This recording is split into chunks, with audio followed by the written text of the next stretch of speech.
He came to fix a leaking sink on the 38th floor. Just another job, another ordinary Tuesday. She was the CEO of a company that changed lives but had quietly lost track of her own. Their worlds should have stayed parallel, polite professional. But something happened in that brief encounter, something unspoken. And from that moment on, neither of them could quite walk away. Sometimes it's not the broken things that bring people together. It's the quiet ones who know how to fix them. Before we begin, if you love heartwarming stories about second chances, quiet courage, and the kind of love that sneaks up on you, consider subscribing. This channel is for you. Now let's begin. A poor mechanic came to fix the office sink. The CEO looked at him and said, "Don't go back there."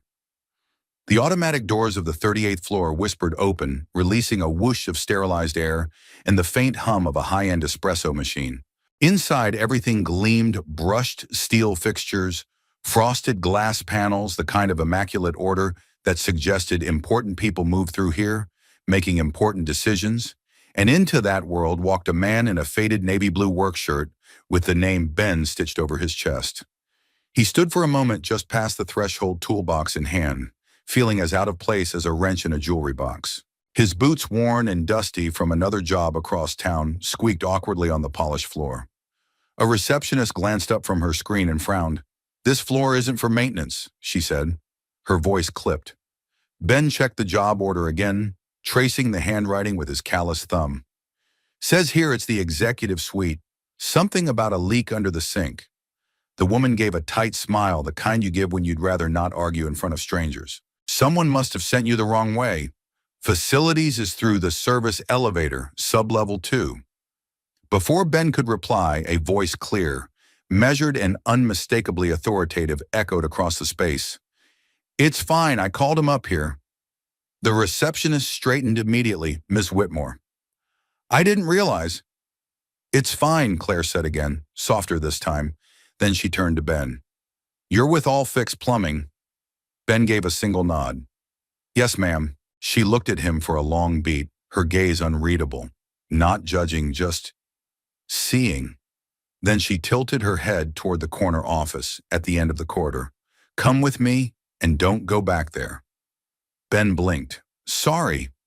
Claire paused as if she surprised herself by saying it aloud. "Just don't take the back route. Come this way, please."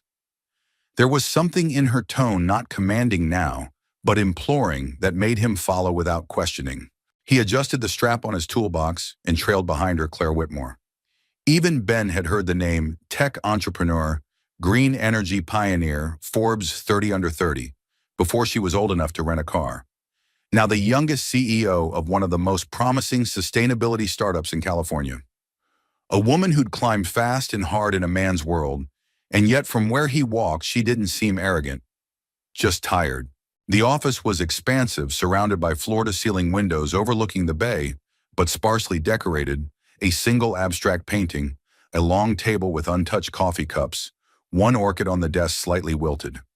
"The sink's back here," she said, leading him to a minimalist kitchenette. "It's been dripping for a week. Engineering said they'd look into it, but I got tired of waiting." Ben knelt to inspect the pipes without a word. His fingers, steady and sure, moved with quiet confidence. He didn't look like a man who belonged in a boardroom, but he worked with the grace of someone who had nothing to prove. Claire leaned against the counter, arms folded, watching him. "You always work alone?" she asked after a minute. Ben didn't look up. "Most days easier that way. Don't like people." He gave a short chuckle. "I like people fine. I just like fixing things more." Claire didn't smile, but something in her expression softened. "Well, that makes one of us," she murmured. Silence settled. Not uncomfortable, just open. Ben tightened a valve. "You ever try fixing anything yourself?" Claire raised a brow. "I build companies." "Does that count?" He looked up at her then. "Only if you do it with a wrench and a roll of duct tape." She gave the faintest smile, barely more than a lift at the corners of her mouth. "I have people for that." He nodded, returning to his work. Figured more silence. The kind that says two people are thinking the same thing but haven't yet found the courage to say it. After a few minutes, Ben stood wiping his hands on a rag. "All set, nothing serious." Just needed a new washer and some tightening. Should be good now, thank you, Claire said. That was fast, Ben shrugged. Most things are, if you don't overcomplicate them. She met his eyes. You'd be surprised how many people make a living out of doing just that. Ben gave her a small smile, then reached for his clipboard. If you need anything else fixed, I might, she said quickly, then caught herself. I mean, not just plumbing. There's an espresso machine in the break room that sounds like a dying walrus. Could be a fun challenge. Ben chuckled. Not really in the manual, but I'll take a look if I'm around. Claire watched him walk to the door. Something in her wanted to stop him, not for another repair, not for coffee, just to see if he'd say something unexpected, something real. But Ben only paused once, so hand on the door, then glanced back. You sure you're okay with me going out the front? Claire hesitated. Then she said softly, you should go out the way you came in. People like you don't need to sneak around the back. Ben looked at her for a moment, that same unreadable, quietly assessing look she'd given him, then nodded. See you around, Miss Whitmore. Claire, she said. Just Claire. He smiled, then disappeared down the corridor, boots squeaking a little less now. Claire stood there long after the door closed, the sound of dripping water finally gone. And in its place, something else lingered. Not silence, but a shift. Like something had been knocked loose, not broken, just waiting to be fixed. Claire Whitmore sat alone at her desk, elbows resting on the cool walnut surface, her gaze fixed on the skyline beyond the wall of glass. The San Francisco Bay shimmered in the late afternoon sun, but her mind wasn't on the view. It was still back in the kitchenette, hovering over a man in a work shirt, with sleeves rolled up and hands so sure they made fixing a sink look like poetry, Ben Callahan. He'd been gone less than 10 minutes, but something about him lingered. Not his presence, no, it wasn't that kind of thing. It was the way he had looked at her. No calculation, no polite deference, no awkward attempts to impress. Just honesty, simple and steady, like the quiet thrum of a reliable engine. Claire leaned back, letting the chair sigh under her weight. She rubbed her temples, trying to shake the thought. It wasn't the first time someone new had walked into her office, but it was the first time she'd wished they hadn't left so quickly. A soft knock broke her reverie. Come in, she called Rachel, her assistant peeked in tablet in hand. Your 5 o'clock Zoom is on standby. Should I push it? Claire waved her off. Tell them I'll join in 5. I just need a moment. Rachel hesitated. Everything all right, Claire offered a practiced smile. Just fixing a leak. When Rachel left, Claire stood and walked over to the small table by the windows, where 2 mismatched coffee mugs still sat. One of them had a chip near the handle, the same one Ben had used. She reached for it absent-mindedly, fingers tracing the crack like a question. Her father would call it a weakness. The sentimentality, emotion gets in the way of execution, he used to say. And maybe he was right. Maybe that was why she hesitated now. Why after 3 weeks of negotiation, the acquisition deal still sat unsigned on her desk. It wasn't that she didn't know how to close.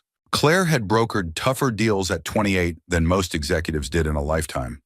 But this one. This meant handing over everything she'd built. Greenwave had been her fight, her redemption in a way, and giving it up, even for a lucrative buyout, felt like betrayal. She turned back toward her desk. The file with the offer letter remained untouched since morning, a bold red tab marked urgent on the front. She ignored it and reached for her phone instead. Her finger hovered over the contacts list. What was she even doing? Ben had no email signature, no title, no LinkedIn profile with buzzwords like visionary leader or disruptive strategist. He probably didn't even know she was the CEO. He hadn't treated her like one. And that, oddly enough, had felt like oxygen. She found his number on the work order, still logged in the system. Ben Callahan, All Fixed Plumbing. No frills, just a name and a service. Her thumb hesitated over the call button. She didn't press it. Instead, she sent a message. If you're ever in the area again, the espresso machine still sounds like it's dying. No pressure. She stared at the screen for a few seconds after hitting send, then tossed the phone face down and opened her laptop. The Zoom window blinked to life and a boardroom full of faces came into view. Middle-aged men in tailored suits, 2 women in clean pastels, all nodding politely. Claire, glad you could join us. One said, voice flat, rehearsed. We were just reviewing the latest valuation numbers. She nodded, smiled, and said all the right things, but her mind wandered. Not far, just across the city maybe, to a man who fixed things with his hands and looked at people like they mattered. Across town, Ben was elbow deep under the hood of a retired Chevy that hadn't seen the freeway in a decade. His small garage, more a glorified shed behind the trailer where he lived with his daughter Sophie, smelled of oil rust and the faint tang of engine coolant, the kind of place where most people would hold their breath. Ben called it home. Sophie sat cross-legged on an overturned crate nearby, sketching in a dog-eared notebook. Her headphones dangled from one ear. "You get paid yet?" she asked without looking up. Ben grunted, tightening a bolt. "Not yet. They send it through some system. Might take a day or two." She paused. "You ever fix a sink on the 38th floor?" before Ben smirked. "Nope. First time. Was she nice?" He froze the wrench mid-turn. "Who, the woman? The one who called you up?" Ben stared at the engine. "Yeah, she was different." Sophie finally looked at him, one eyebrow raised. Different how Ben didn't answer right away. He cleaned his hands on a rag and leaned against the fender thinking, she looked like she carried a lot, but held it real quiet. "Sophie tilted her head like you?" He gave her a half smile. Maybe his phone buzzed on the nearby workbench. He picked it up expecting a job alert or payment notification. But there it was, the message: Claire Whitmore. The espresso machine. Ben read the text once, then again. It wasn't flirty, wasn't formal, just human. He liked that. He looked at Sophie, who was now watching him. "Should I go back?" he asked, mostly to himself. She shrugged. "You said the sink was fixed." He nodded. "Then maybe it's not about the sink." Ben looked at the message one more time, then pocketed the phone and went back to work. But the next morning he made sure to pack an extra wrench, just in case. Ben Callahan wasn't a man who overthought things. He believed in turning bolts, not turning phrases. But as he stood in the parking garage beneath the Greenwave headquarters the following morning, staring at the elevator panel and holding a small box of espresso machine parts, he felt more uncertain than he had in a long time. He'd gotten the message. He'd read it 3 times, then slept on it. He didn't want to misread things. Didn't want to assume that a polite note from a woman like Claire Whitmore meant more than it did. But then again, she hadn't needed to message him at all. And now here he was, in a button-up shirt that wasn't stained, with clean boots and a clean shave, carrying parts he had no real obligation to bring. He wasn't even sure if he'd get past the front desk. The elevator dinged open on the 38th floor. Ben stepped out, half expecting to be stopped again, but this time the receptionist didn't look up from her screen. That was fine by him. He was halfway to the executive break room when he heard her voice behind him. "I didn't think you'd actually come." He turned. Claire was standing just outside her office, holding a file against her chest, her heels clicking softly on the tile as she approached. Today her hair was up, her makeup subtle, her suit a muted navy that made her look both powerful and exhausted. Ben gave her a small smile. Didn't seem right to leave a dying walrus to suffer. That earned him something rare, a laugh. It was short and unexpected, like a note played on the wrong key, but still beautiful. Claire gestured toward the break room. "It's over here. You'll hear it before you see it." As they entered, the machine in question let out a violent sputter followed by a groan and a hiss that sounded like steam escaping from a haunted pipe organ. Ben gave a low whistle. "You weren't exaggerating. I tried to warn you." He knelt beside the machine, setting his toolbox down. Claire lingered nearby, arms crossed, watching him work with quiet fascination. There was something grounding about the way his hands moved, methodical, certain, no wasted motion. "Do you always fix things this calmly?" she asked. Ben glanced up, a wrench in hand. Panic never tightened a bolt. Claire smiled, then leaned against the counter. "That should be on a bumper sticker." He chuckled. "I'll get my daughter to design it. She's got a knack for sayings." "You have a daughter, Sophie, 14. Smarter than me, thank God." Claire tilted her head. "She get that from her mother." The wrench paused, Ben's shoulders tensed just slightly, barely noticeable. "She got that from herself," he said. "Her mother passed when she was 4. Claire's face softened. "I'm sorry." Ben gave a quiet nod. "Me too." The moment hung in the air, not heavy but real, shared silence. Then the machine sputtered again, and Ben returned to work. Claire, sensing the line she'd crossed, shifted gears. Most people don't respond to my messages, she said. At least not without checking with my assistant. First, Ben looked up. That why you sent it? To see if I'd be different? No, she said, then hesitated. I sent it because you didn't treat me like a position. You weren't trying to sell me anything, I fixed things. That's all. No, it's not, Claire said quietly. You see things that's different. Ben didn't know what to say to that. So he tightened another bolt. After a minute, he asked, You always drink your coffee alone? Claire blinked. What in the executive suite? 2 mugs, same table. One always seems untouched. She glanced toward her office lips, parting in surprise. You notice that Ben shrugged. I notice things like chipped mugs and people who look like they've been holding their breath for a long time. Claire didn't speak for a while. Then she walked over to the table near the window, where the sunlight poured in like honey. She sat folding her hands in her lap.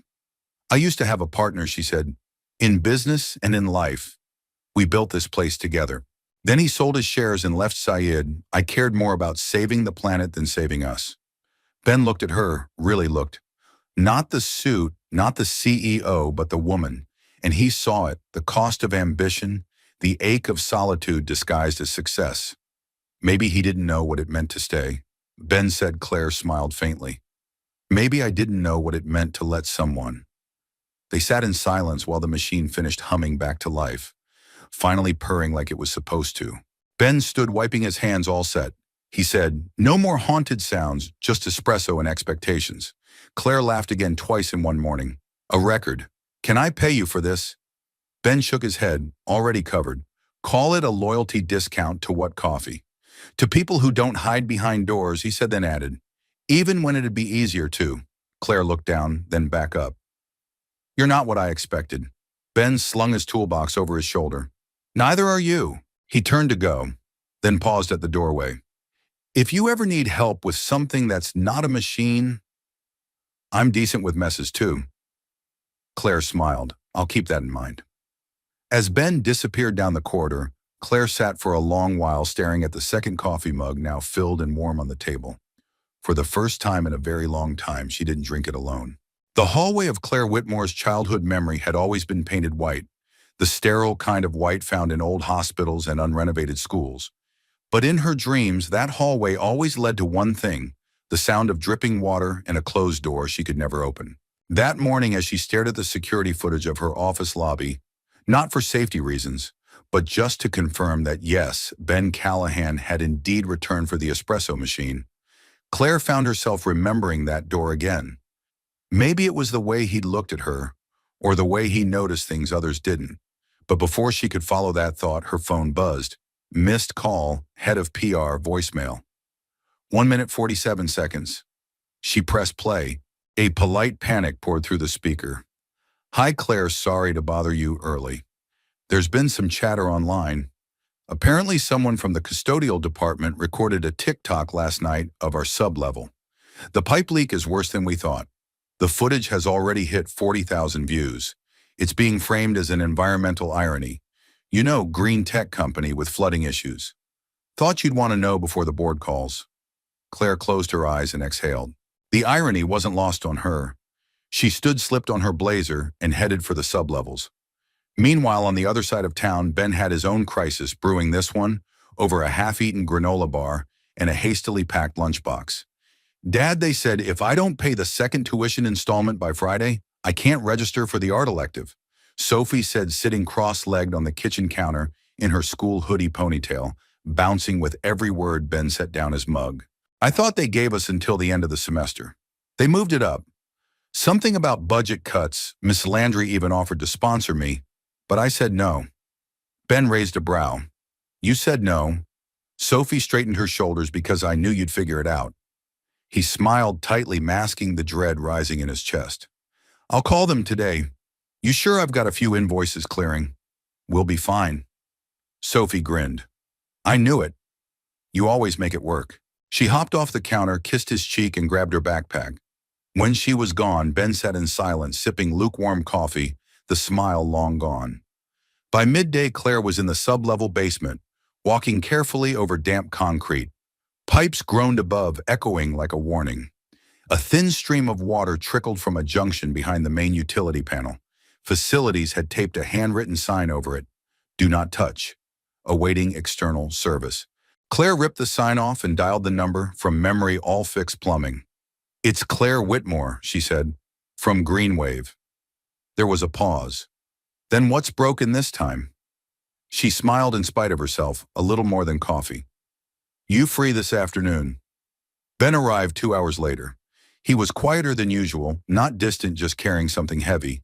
Claire didn't ask. She simply handed him a flashlight and led the way down. They stood side by side in the poorly lit corridor. Ben examined the leak without speaking, then turned to her. You shouldn't be down here, he said. I built this company from a borrowed laptop and secondhand office chairs. I've been in worse basements. He gave a half smile. Fair enough. As he worked, she asked softly, did something happen today? Ben's hands paused mid-tighten. Just life bills. Deadlines, you know the drill. She didn't press, but something in her shifted. She remembered her own father, not the empire builder she sparred with now, but the man who used to sit in their garage on Saturday mornings, fixing old radios for fun. She remembered the calluses on his hands before they were traded for cufflinks. Was Sophie the one you mentioned before? Claire asked gently. Ben looked up surprised. Yeah, that's my girl. She sounds special. She has draws like she's got the whole world inside her head. Claire nodded, then asked, what would you do if someone gave her everything she needed? He blinked. Why, I'm just curious. He stood and wiped his hands. I'd say thank you. Then I'd make sure I could keep it going without them. Because help is help. But pride's a stubborn thing. She didn't reply, but the weight of his words stayed with her. Together they fixed the pipe. It wasn't glamorous, just clamps and sealant and elbow grease. But as the leak slowed to a stop, Claire felt a small, strange surge of pride. She'd contributed, not with money or decisions, but with presence. When they walked back upstairs, Ben lingered at the threshold of her office. You don't have to cover this one, he said. It was personal. Claire crossed her arms. What if I insist?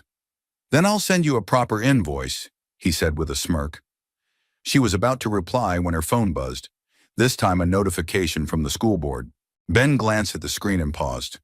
You have kids, Claire's voice faltered. It was the first time she'd said it aloud in years. Ben waited, not pushing, just listening. He was a month old. Claire said finally, it was a genetic disorder. Nothing we could have done.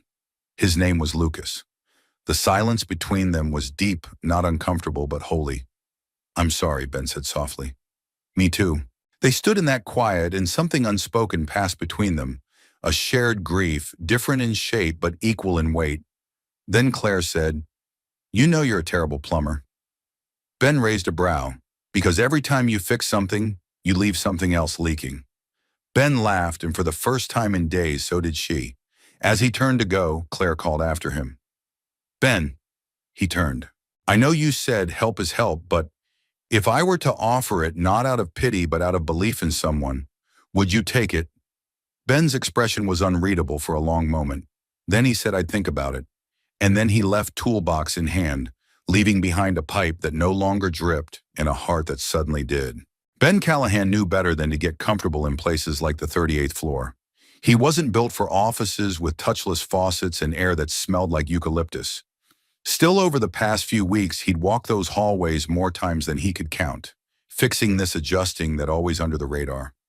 Always with a quiet nod from Claire Whitmore. But on Friday morning, things shifted. He was patching a faulty valve in the executive restroom when a sharp voice cut through the quiet like a razor. Excuse me, you're not supposed to be in here. Ben straightened slowly. A man in a sleek charcoal suit stood in the doorway, a tablet in one hand, an attitude in the other. Ben wiped his hands on a rag. Just doing a quick repair? Ms. Whitmore asked. Miss Whitmore doesn't authorize restroom access without clearance. This floor is reserved for executives and external partners. The man looked him up and down, eyes narrowing. And you are neither. Ben had spent most of his life ignoring looks like that. The kind that stripped you of dignity without needing to say a word. But this time it hit harder. Maybe because this building, this corner of Claire's world, had started to feel less foreign. She knows I'm here, he said calmly. If there's an issue, you can speak with her? I intend to, the man said, tapping the screen. You can wait in the service lounge on sub-level 1. Someone will escort you. Ben's jaw tightened, but he nodded. He wasn't here to make waves. Still, as he walked past the man, he heard the murmur low but clear enough. Why do we keep letting these people up here? These people. Ben didn't stop walking, but he heard every syllable like a nail in the floor beneath him. Claire was mid-meeting when the ping came in. A message from Julian Parks, head of investor relations. Security incident, non-staff individual found on executive floor. No badge, will escalate if necessary. Her pulse quickened. She stood abruptly, cutting the meeting short, and made her way down to sub-level 1.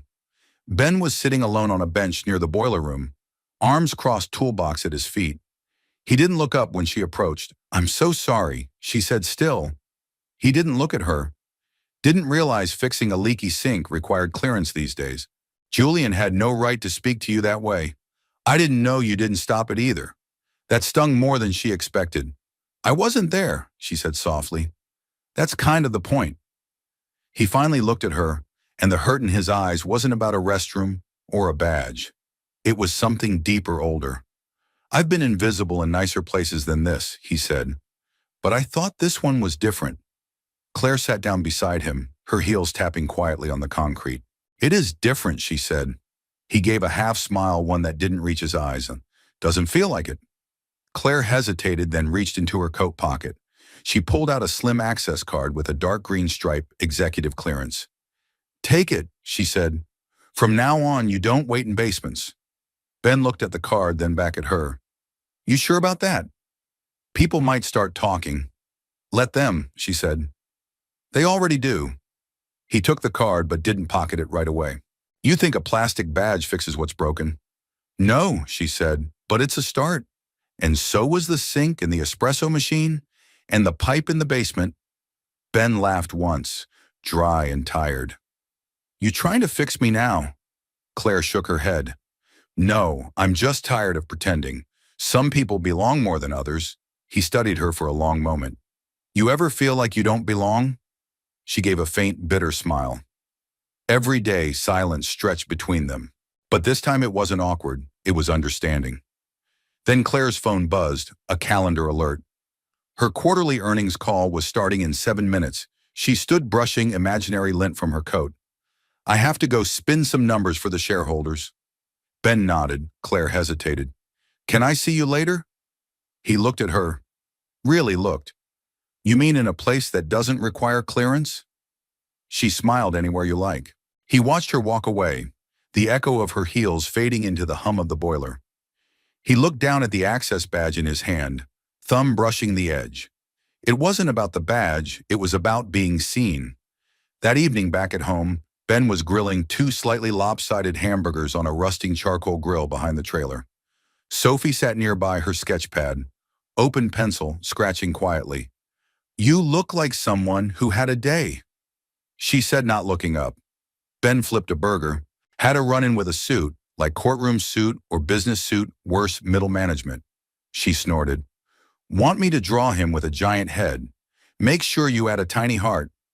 They shared a laugh, then Ben said, You ever feel like you're out of place at school? Sophie shrugged. Sometimes, but then I remember that nobody really fits. Everyone's just pretending. Ben turned off the grill, handed her a plate, and sat beside her. You're a smart kid, I get it from Mom. He looked out at the fading sky, the first stars pricking through the blue. Someone gave me a badge today, he said. A good one? He nodded, the kind that lets you into rooms you weren't supposed to be in.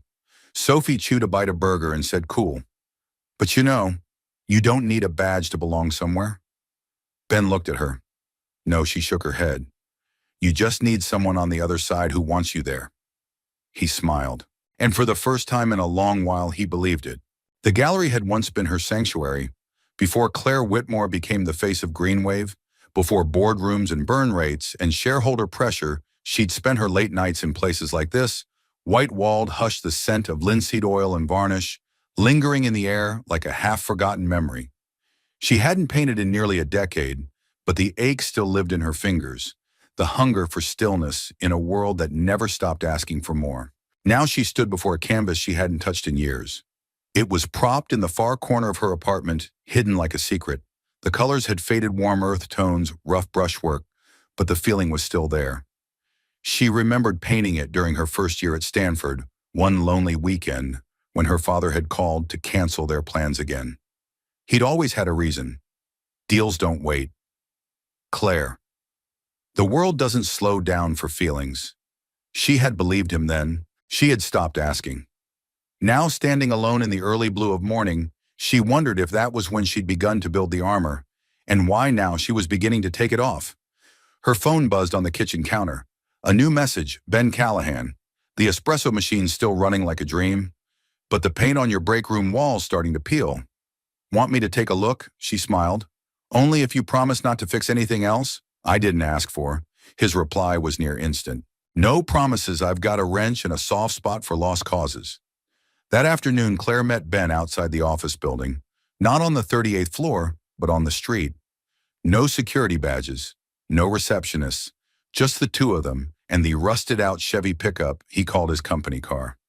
She didn't tell anyone she was leaving. She didn't have to. Ben opened the passenger door for her, clearing a spot on the seat between a pile of work gloves and a rolled-up blueprint. Hope you don't mind lunch at a place with no valet, he said. Claire climbed in, smoothing her skirt with more amusement than concern. I've had worse. He drove them to a small diner on the edge of town, the kind with cracked leather booths and coffee served in chip mugs. The waitress knew him by name. They sat in a corner booth with a window view of a gas station and an old oak tree leaning sideways.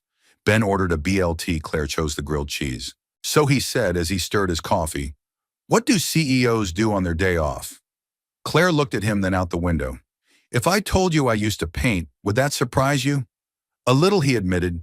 "You strike me as more spreadsheets than sunsets." She laughed, not far off.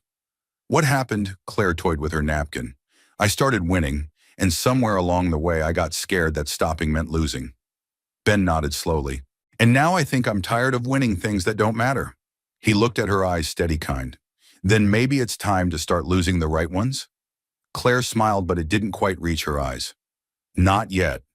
Later that evening, they stood in the parking lot of the diner, the golden hour stretching long shadows across the pavement. Ben leaned against the truck arms, crossed, watching her. "You never talk about your family," he said gently. Claire's expression shifted, guarded again. "There's not much to say. Try me." She took a deep breath.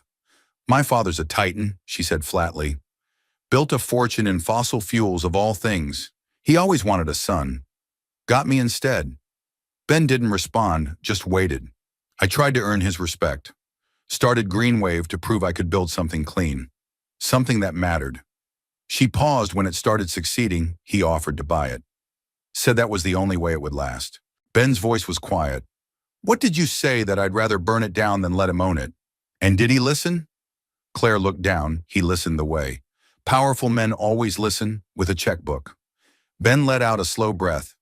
"That's a heavy thing to carry." She looked up at him. "Do you ever feel like you're still trying to prove something to someone who stopped paying attention a long time ago?" He met her gaze every damn day. They stood in silence, two people surrounded by noise for most of their lives, finally finding quiet in each other. Then Claire said, "You know, I looked into you, right?" Ben raised a brow. "Did I pass the background check?" "You did more than that." She hesitated. "You enlisted at 19, left the Navy at 30. Honorable discharge. You raised Sophie alone. No debts, no drama, just mock steady." Ben gave a dry laugh. "I guess being boring finally paid off." "No," she said. "You're not boring. You're rare." That word hung in the air like a truth neither of them had said aloud until now. Ben looked away. "I didn't know you were still carrying that painting." Claire stiffened. "You saw it in the corner of your apartment. The colors looked like something important." "It was," she said quietly. "It was the last thing I did before I became someone else." He took a step closer. "Then maybe it's time you picked up the brush again." Claire looked at him, really looked, and something inside her softened. "And what if I don't know how anymore?" Ben gave her a smile that was all warmth and zero pressure. "Then we'll fix that. Together." She blinked, surprised at the simplicity of the offer. No grand gestures, no ultimatums, just presence. Just Ben. Later, when she returned to her apartment, she stood in front of the old painting for a long time. Then slowly she unwrapped a set of brushes from a drawer she hadn't opened in years. And for the first time in a decade, she dipped one into a color she didn't quite recognize. But it felt right, and that for now was enough. Ben didn't expect the envelope. It came in the mail 2 days later, a clean ivory-colored thing, with his name written in soft, looping handwriting. No return address, no logos. Inside was a single sheet of thick cream paper folded once. At first he thought it was a thank you note. Claire had that kind of grace. But when he unfolded it, his breath caught in his chest. It was a tuition invoice from Sophie's school, stamped in bold red letters, paid in full. He stared at it for a long time. The silence in the room suddenly louder than the creak of the old ceiling fan. His mind raced through the possibilities, but the answer was obvious and infuriatingly kind. Claire, no one else even knew. He stood abruptly, the chair scraping hard against the floor, and grabbed his phone. His hands, usually steady under the hood of any engine, trembled now. He wasn't sure what made him angrier, the fact that she did it or that she didn't tell him. When she picked up, her voice was calm. "Hey, you paid for Sophie's school?" he asked, voice low but sharp. There was a pause. "Yes, why? Because it mattered to you." And Ben ran a hand through his hair. "You didn't ask. You didn't even tell me. You just went and did it, like I'm some charity case you're sponsoring." Her voice didn't waver. "That's not what this is." "Then what is it?" A longer pause. "Then it's me, wanting to help someone who's never asked for anything." Ben closed his eyes. He should have known Claire didn't pity people. She noticed them, listened, cared, and somehow that made it worse. "Look," he said, quieter now. "I've spent most of my life earning everything with my hands. I've dug out engines in the snow-patch pipes during power outages, worked nights so my kid could have what she needed. You paying that bill without telling me? Claire, it makes me feel small. I didn't mean to make you feel that way, but you did." On the other end, she exhaled softly. "Ben, you fixed so many broken things for me. Leaks, machines, mornings. I didn't know how to get through. Let me do this one thing. Not because I think you're weak, but because I see you." He didn't answer, and she didn't beg. "Take the weekend," she said gently. "I'll be at the pier Sunday night if you want to talk." Then the line went dead. Sunday came with wind. The old pier just south of the marina stretched out into the gray Pacific like a splintered arrow. Claire stood at the end of it, a canvas bag over her shoulder facing the water. The wind tugged her coat, her hair, the silence around her. She half expected he wouldn't come. So when the sound of slow, even footsteps creaked across the planks behind her, she turned carefully, not too quickly, like something fragile might break. Ben stood there, hands in his jacket pockets, eyes dark, unreadable. "I almost didn't come," he said. "I know. I almost threw that invoice in the trash. I wouldn't have blamed you, but I didn't." Claire nodded once, folding her arms against the cold. "Why here?" he asked. She looked out toward the water. "Because this is where I come when I need to remind myself that everything's bigger than my problems. And because the last time I painted, I stood right here." Ben stepped closer, their shoulders now just inches apart. "Did you bring brushes?" She pulled a small sketchbook from her bag, worn at the edges. "I brought something better." He looked down at the cover, then at her. "Can I see?" She handed it to him. He flipped it open. Inside were pages of rough sketches, hands, buildings, the old espresso machine, even a profile of a man with tired eyes and a soft mouth. Ben recognized himself and felt his throat tighten. "You see everything, don't you?" he murmured. Claire gave a small smile. "Only the things worth keeping." For a moment, neither of them spoke. Just the wind, the sea, and the weight of what wasn't being said. "I wasn't angry because you helped." Ben said finally, "I was angry because I didn't know how to receive it." Claire turned toward him. "You don't have to. Not perfectly, not right away." He looked at her. Really looked.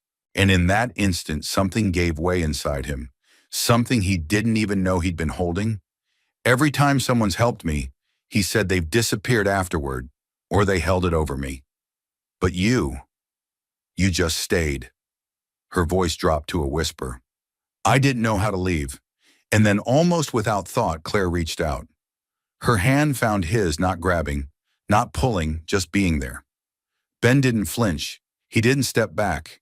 He let her hold it, let himself be held. They sat at the edge of the pier until the sun sank behind the horizon, leaving streaks of gold and lavender in its wake. Claire leaned against his shoulder, her head resting lightly. "You know, Ben said I was going to offer to pay you back." "Every cent I know," she replied, "but now I think I'll do something better. Oh, I'll teach you to fix something. One thing, your choice." Claire smiled, eyes closed. "Can it be myself?" Ben chuckled low and warm, one bolt at a time. And under that wide-open sky, as the waves lapped gently against the pylons, and the stars blinked to life one by one, something fragile and strong began to mend between them, not with grand gestures or promises, but with presence. And that they both understood now was the start of everything. The rain started sometime after midnight.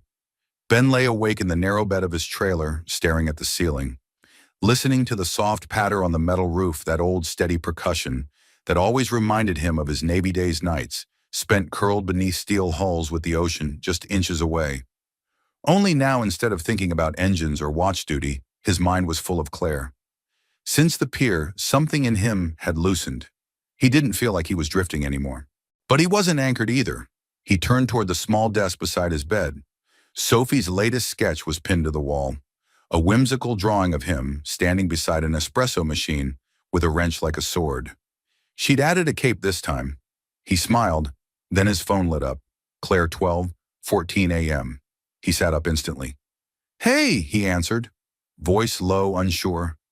She didn't speak right away, just a soft breath on the line. "And then I don't know if I should have called."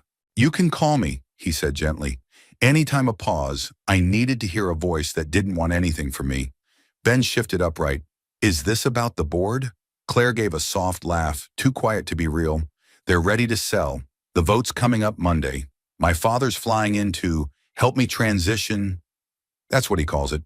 Transition, like I'm being moved out of hospice care. Ben didn't joke, didn't soften it. He just asked, "What do you want?" She hesitated. "Then I want to fight. But I'm so tired, Ben." Her voice cracked on the last word. Ben stood pacing now, his bare feet silent on the cool floor. "You've carried this alone for too long," he said. "No wonder it feels heavy. I can't ask anyone to take it with me." "You don't have to ask," he said. "Just don't push them away when they try." Another silence, then barely a whisper. "Will you come with me?" "To the vote." Ben blinked. "You want me there?" "In the room, I want someone in the room who knows what I've built. Not the margins, not the brand value. The soul of it. I don't wear suits, I don't care." He ran a hand over his jaw. "You really want the plumber in the boardroom?" "I want you, Ben." And that was it, the truth behind everything unsaid between them. "I'll be there," he said. Monday arrived with clouds heavy and low pressing over the city like a warning. Claire stood in front of her mirror, adjusting the lapel of her navy blazer, the same one she'd worn the day Greenwave launched its first prototype. She looked sharp, composed, but inside 1,000 voices buzzed. Her father had landed that morning. She hadn't spoken to him yet, but she could already hear his tone, rational, smug, clinical. "You've done well, Claire. Let the adults take it from here." She didn't realize she was holding her breath until the knock at the door startled her. Ben He stood there in a gray sport coat shirt collar, open, no tie. Clean-shaven hair combed back, but still unmistakably himself. Strong, grounded, unapologetically real. Claire stared for a second too long. "You clean up nice," she said. "Recovering, I borrowed the coat from my neighbor Hope. He doesn't ask for it back mid-meeting." She laughed, and just like that, the air in the room lightened. "I brought you something," he added, reaching into his coat pocket. He held out a small rusted washer, the kind used in old plumbing fixtures, cleaned, polished, with a piece of twine looped through it like a pendant. Claire raised an eyebrow. "For luck?" she asked. "For strength," he said. "It doesn't look like much, but it holds everything together." She slipped it over her head and closed her fingers around it. "Thank you." They walked into the boardroom together at 9:03 a.m. Inside it was cold and modern, all glass and steel and clean angles. 12 men and women sat around the table murmuring among themselves. At the head was her father, Martin Whitmore, tall and silver-haired, sipping from a glass of mineral water like it was champagne. He looked up when Claire entered. His expression didn't change when he saw Ben. That alone said everything, Claire Martin said. Good, we were just about to begin. I brought someone with me. Claire said, yes, I see that. This is Ben Callahan. Martin nodded once as if acknowledging a waiter. Claire's voice stayed even. He's here because he's the only person in this room who's seen this company from the inside out. Martin folded his hands, I see. Well, let's get on with it. The meeting unfolded in a series of prepared slides and projected numbers. Claire watched them all detach like watching someone tell a story about her life in a language she barely recognized. Then when the vote was called, she stood. I have something to say. 12 pairs of eyes turned toward her. I've been offered a deal that makes this company more profitable, she began, but it also strips it of its mission. I didn't build Greenwave to make investors comfortable. I built it to make change. Martin sighed. Claire, idealism is a luxury. This is a business. No, she said, it's a responsibility, and I'm not done. She reached into her pocket and held up the washer Ben had given her. This may not mean anything to you, she said, but it's a reminder that the smallest, strongest parts often go unseen, but without them, nothing holds. She looked around the table. I'm not selling. If that costs me my position, so be it. But if I'm staying, I'm doing it on my terms, with people who actually fix things. There was a beat of silence. Then two of the board members exchanged glances and slowly nodded. Martin's jaw tightened, but he said nothing. Claire sat back down. And when she looked at Ben, he nodded once, not in approval, but in recognition. She had done it, not for him, not even for them, but for herself. That night, as the city lights flickered on, like stars reversed, Claire and Ben stood on the rooftop garden of the Greenwave building. She leaned against him lightly, head resting on his shoulder. You didn't have to come, she said. You didn't have to ask, he replied. They stood in silence, watching the wind stir the rooftop plants. Finally, she whispered, I think I'm starting to breathe again. Ben smiled, resting his hand over hers. Good, he said, because there's a lot more living to do. The first time Ben saw the painting, it was leaning against the far wall of Claire's office, half shadowed behind a stack of old design boards and product prototypes. He hadn't meant to see it. He was just fixing a flickering wall sconce. One of those small jobs Claire pretended required his expertise, but which they both knew was an excuse for proximity. Did you paint that? He asked, squinting toward the canvas. Claire glanced up from her desk. She had her reading glasses on, and something about the way she wore them, with all the grace of someone who never used to need help, seeing clearly made Ben feel suddenly protective. She followed his gaze and froze. That's just something old college. I never finished it. Ben crossed the room, slowly wiping his hands on a rag before crouching beside the painting. The edges were frayed. The lower left corner was slightly water damaged. But the image itself, a city skyline at dusk with brushstrokes that danced between hope and loneliness, was haunting. He didn't say anything for a moment. Then this corner where it's dark, but the light's trying to break through, that's my favorite part. Claire stood beside him, arms crossed. That part wasn't intentional. I spilled turpentine and tried to fix it. Ben tilted his head, still turned out beautiful. She looked at him skeptical, but smiling. You always see beauty in broken things, I try, he said. Most people stop looking too soon. Later that evening, Claire found herself back in her apartment, the city stretching silent and silver beyond the floor-to-ceiling windows. She'd brought the painting home, tucking it into the corner near the balcony, somewhere visible but not intrusive. She couldn't stop thinking about what Ben had said. Most people stop looking too soon. She remembered how often she'd done just that with herself, with others, with dreams that had once lived right beneath her skin, but now felt buried under layers of leadership expectation and years of walking into rooms where she always had to be the strongest one. That night she didn't sleep. She painted, not something new, but the old piece, that unfinished skyline. She added just a little here and there, a faint trail of birds in the distance, a single open window glowing with warm yellow in the shadowed tower. Nothing grand, nothing perfect, but something alive. The next morning, Ben arrived with 2 coffees and an unusually quiet demeanor. Claire noticed it instantly. Did Sophie give you another lecture about your coffee addiction? She teased. Ben smiled faintly, but it didn't reach his eyes. She found a scholarship form in the mail, he said. From a private high school I hadn't even opened it. Someone nominated her. Claire set her mug down slowly. That's good, isn't it? It is, he said. It's incredible. But I think she's scared of leaving me behind. Claire's face softened. Do you think that's what she's really afraid of? Or is that your fear talking? He looked away, maybe both. She moved closer, resting a hand on his arm. You've built something strong. Ben's Sophie isn't running away. She's growing towards something. He nodded, but the lines in his forehead didn't fade. You ever feel like the better you do as a parent, the lonelier it gets? That stopped Claire. I never got far enough to find out, she said quietly. But yes, I think that's exactly how it works. For a moment, the world stood still. Then Claire walked to her desk and pulled open the drawer where she'd kept the sketch Ben once admired. She handed it to him. This is yours.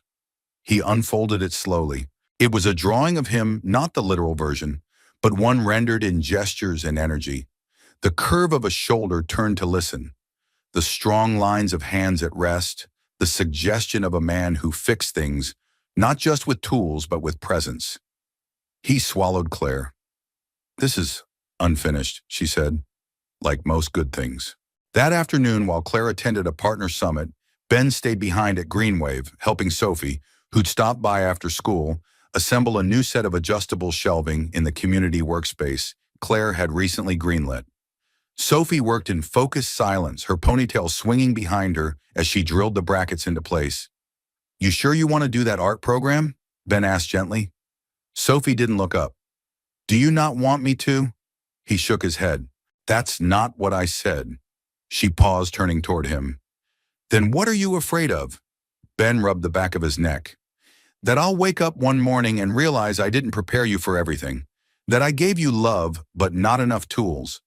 Sophie set the drill down and walked over. She reached up and hugged him, arms tight, chin, barely reaching his shoulder. You gave me the most important tool, she said. You showed me what staying looks like. Ben held her a little longer than usual.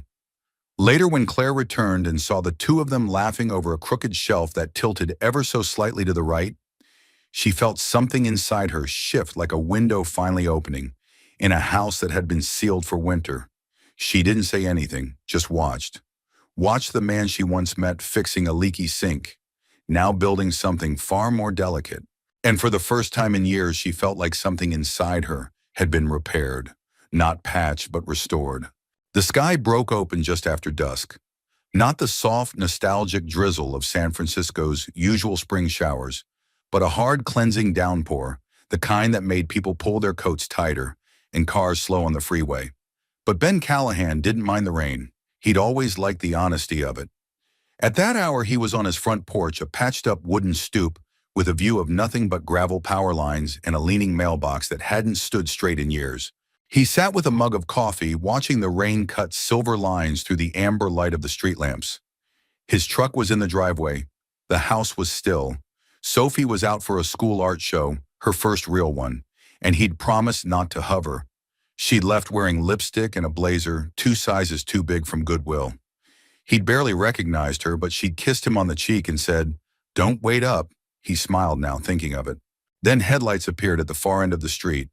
Ben sat up. He knew that car. Claire's dark sedan pulled slowly into the gravel drive, tires hissing on wet stone. The wipers moved in rhythm, like a heartbeat too fast. She parked but didn't get out right away. Ben stood and walked down the steps. She finally opened the door, stepping into the rain, her coat already damp by the time he reached her. "Claire," he said, surprised. "What are you doing here?" Her hair was soaked at the ends, her face pale, eyes bright, not panicked, but wild with something unsaid. "I needed to see you," she said, voice half breathless. "I didn't plan it. I was driving, and I ended up here."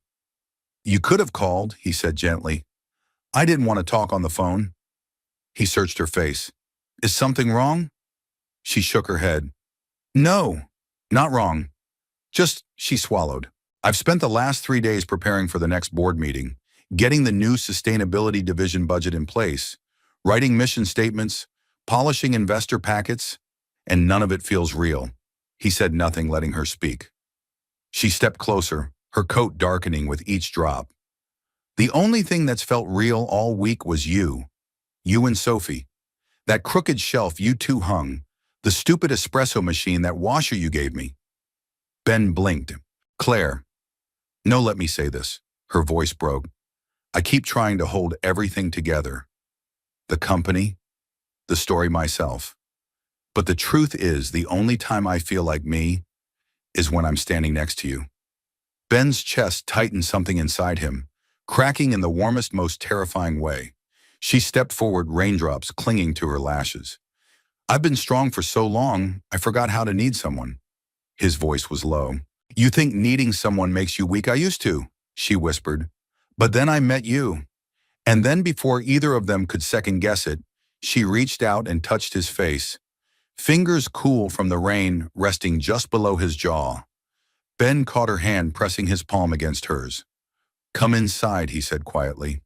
The inside of the trailer was simple, worn sofa, small kitchen, the faint scent of sawdust and motor oil lingering in the corners. But it was warm, real. Lived-in Claire stood in the middle of it, her coat dripping onto the matte hair curling at the ends from the rain. Ben handed her a towel, then poured 2 mugs of coffee. They sat at the kitchen table across from each other, steam rising between them. Neither spoke for a moment, then Claire said, "I think I'm falling in love with you." Ben didn't move, didn't blink. Then very softly he said, "I already fell." She let out a small broken laugh. "That easy, huh?" "No," he said. "Not easy, but sure."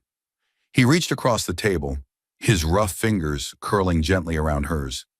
"I didn't want to," he added. "Didn't think I could. But it happened anyway." Claire held his hand tightly. "What do we do now?" Ben looked around his little kitchen, the leaky faucet. He still hadn't fixed the picture of Sophie pinned to the fridge with a rusted magnet, the life he'd built with grit and glue. And then he looked at her, soaked, tired, beautiful, and finally unguarded. "We let it be real," he said. "We let it be slow, and we stop pretending we don't need each other." Claire nodded, tears threatening but not falling. "I want to be here," she whispered. "Then stay." And she did. She stayed through the rest of the rain, through the silence that didn't need to be filled, through a long night curled beside him on the worn couch, her head against his shoulder, her hand on his chest rising and falling with every breath. And in the softest corner of that storm, they found the beginning of something neither of them had dared to name a home. Not in walls or titles or plans, but in each other. The garage smelled like hope and motor oil. It was a modest structure on the edge of town, once a forgotten service station, with a rusted roof and weeds taller than the fence. Now it bore a new coat of navy blue paint, clean windows, and a sign hand-carved from reclaimed cedar, sanded smooth and hung with purpose. The name stretched across it in crisp white letters, Faith and Fix. Ben Callahan stood beneath it in a button-down shirt rolled to his elbows, watching the final touches come together. The open sign hadn't been flipped yet, but everything else was ready. The front desk with a vintage cash register Sophie had found at a flea market, the coffee machine that actually worked the customer seating area, where Claire had insisted on placing a bookshelf filled with used paperbacks and a single vase of sunflowers. "You did it," Sophie said from behind him. Ben turned to her. She was taller now, more confident, dressed in a paint-smeared hoodie and jeans, holding a hammer like a badge of honor. Her scholarship had come through. She would start at the Arts Charter in the fall, but today she was here with him. "We did it," Ben said, nudging her shoulder. She grinned. "You know, people might think this name's about fixing cars." Ben shrugged. "Let 'em. You're not going to tell them it's about people." He looked toward the garage doors, one of which stood wide open, letting the morning sun spill across the floor. "They'll figure it out," he said. At exactly 10 o'clock, Claire pulled into the lot. She was no longer the CEO of Greenwave. Not in title anyway. She had stepped down 3 weeks ago after finalizing a restructure that gave the company back to its mission and its people. She still held a seat on the board, but now she painted in the mornings, consulted in the afternoons, and spent her evenings somewhere between brushstrokes and Ben's quiet laughter. She stepped out of the car in jeans and flats, her hair tucked behind her ears, her arms full of framed photos and one heavy ceramic planter shaped like a spark plug. For the counter, she said, handing it to Sophie. Because subtlety is overrated. Sophie snorted and walked off with it, leaving Claire and Ben alone. This place looks amazing, she said. He looked at her. You still think about it, what you left behind. Every day, she admitted, and I haven't regretted it once. Ben leaned against the doorframe. That's rare, she smiled. So are you by noon? Customers started to arrive. Old neighbors, curious locals, a man with a rattling truck, a woman with a bike chain that refused to stay on. Ben greeted them all with calm efficiency, sleeves, rolled hands, always moving. He was in his element, not just fixing, but restoring. Claire watched him from the front, sipping coffee, sketching between conversations. She'd started a new series called The Hands That Hold, inspired by mechanics baristas, nurses, the quiet heroes who never made headlines but held the world together. At one point, an older gentleman with a bent cane stood watching Ben as he explained an engine rebuild. Not many like him left, the man said to Claire. She nodded. No, there really aren't. The man looked at her, then back at Ben. You his wife. Claire laughed, a quiet surprise sound. Not yet, she said, cheeks warming. The man tipped his hat. You should be late that evening after the last customer had gone, and Sophie had taken the register keys home like a crown. Ben and Claire sat out back under a string of lights. The scent of cut wood and fresh paint hung in the air, mixed with the last notes of grilled onions from the food truck that had parked out front as a surprise. I always thought dreams came in big moments, Claire said, legs curled beneath her on the bench. Ben handed her a mason jar of lemonade. And they don't, she said. They come in chipped mugs and working espresso machines, in crooked shelves, in quiet. He nodded, and in the people who stay when the dream starts to fall apart. Claire looked at him, her hand resting over his heart. You stayed, so did you. He glanced at the window where her painting, the one she'd begun all those years ago, now hung on the office wall. She'd added a final brushstroke to it the night before, a beam of golden light cutting through the skyline. It wasn't dramatic, it was just hopeful. Ben traced the curve of her hand with his thumb. You know what's funny? What I used to think fixing things meant going back to how they were. Now I think it's about making them stronger than they were before. Claire leaned into him. You fixed me. No, he said. You rebuilt yourself. I just held the flashlight. They sat there until the stars came out, not saying much, not needing to. The silence between them had changed. It wasn't filled with what-ifs or fears anymore. It was filled with trust, with the knowledge that some stories didn't need grand endings. They just needed to be true. It was a quiet Sunday morning, the kind that arrives slowly, soft with sunlight and the gentle hum of a world at peace. The garage was closed for the day, a promise Ben had made to Sophie and Claire alike. No work on Sundays, he'd said, holding up his hand like an oath. Only coffee, pancakes, and people. The windows at Faith and Fix glowed with early gold, the air inside warm and still smelling faintly of sawdust and coffee beans. Claire moved through the space barefoot, wearing one of Ben's old flannel shirts over leggings, her hair pulled into a loose braid. In one hand, she carried 2 steaming mugs, in the other a cloth napkin wrapped around 3 fresh-baked scones from the farmer's market. She found Ben in the back office, crouched beside a gleaming utility sink, the very first one he had installed when they started renovating the place. It wasn't much, just stainless steel and sturdy pipework, but it shone like it had been polished for a photograph. You're cleaning the sink, Claire asked, amused, setting the mugs down on the desk.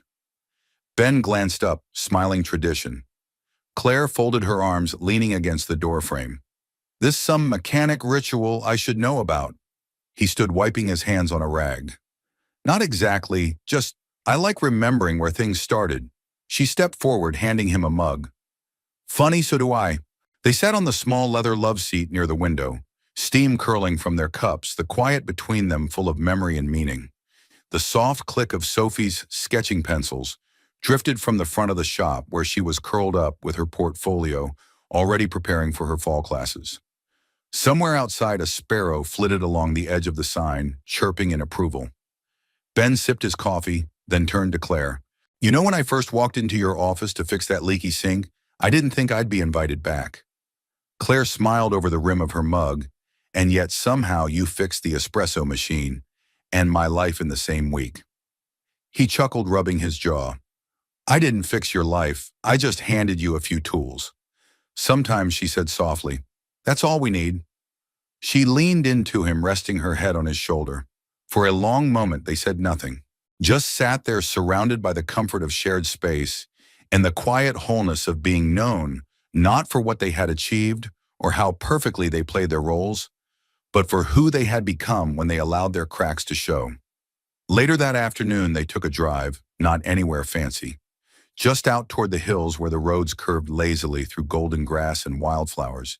Ben drove with one hand on the wheel and the other resting on Claire's knee. The windows were down. The radio played something old and soulful, the kind of music that filled in the quiet without needing to be loud.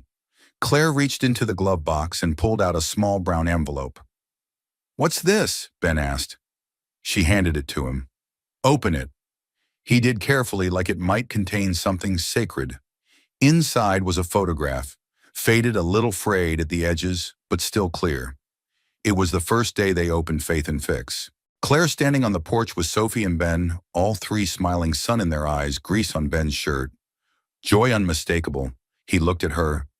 I had this printed for you, she said, for the wall, beside the sink. Ben swallowed. Thank you. No, Claire said, thank you for showing me I could live a life I didn't have to run from the road unwound ahead of them, endless and bright. That evening they returned home just as the sky was turning peach and lavender. Sophie had already lit the porch lanterns. She waved from the swing, then went inside to call her best friend, her voice full of energy and all the wide-eyed confidence of someone who'd begun to believe her future could actually be beautiful. Ben and Claire lingered on the porch, watching the sky darken. I was thinking, Claire said, maybe next month we host a community night here. Invite folks for free car checks, coffee, live music. Ben smiled. You planning on singing? Claire laughed. Only if you promise not to fix the guitar. They stood in silence for a while, the stars beginning to appear one by one. Claire reached for his hand. You ever think about what's next? She asked. All the time, Ben said. But I try not to plan it too tight. Life's better when it surprises you. She squeezed his hand. Still, I'd like to keep being surprised beside you. He looked at her, then the porch light casting a soft halo around her face. You already are, he said. My favorite surprise. Inside the shop, the sink still gleamed. It wasn't the most impressive thing in the room. It wasn't new or particularly stylish, but it worked. It held water. It did its job with quiet dignity, and every Sunday morning, Ben wiped it down like it was a relic from a life that had waited patiently for him to be ready.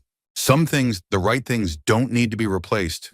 They just need someone to believe they're worth restoring. Sometimes the deepest kind of healing doesn't come with grand declarations or sweeping gestures. It comes in the form of staying through the leaks, the long silences, the unfinished paintings, and the quiet cups of coffee on Sunday mornings. This story was never just about a sink, a company, or even a second chance. It was about two people choosing to see one another, really see, and deciding that maybe what they found was worth holding on to. Thank you for reading. May you always find people who hand you a wrench when life starts to leak and remind you that nothing is too broken to be loved. We'd love to hear from you. Where are you watching from? Drop a comment below and let us know what part of the world you're in. If this story touched your heart, inspired you, or simply gave you a reason to smile today, don't forget to like the video and subscribe to the channel for more stories just like this, filled with warmth, healing, and hope. Thank you so much for spending your time with us. Until next time, take care and remember, kindness always finds a way.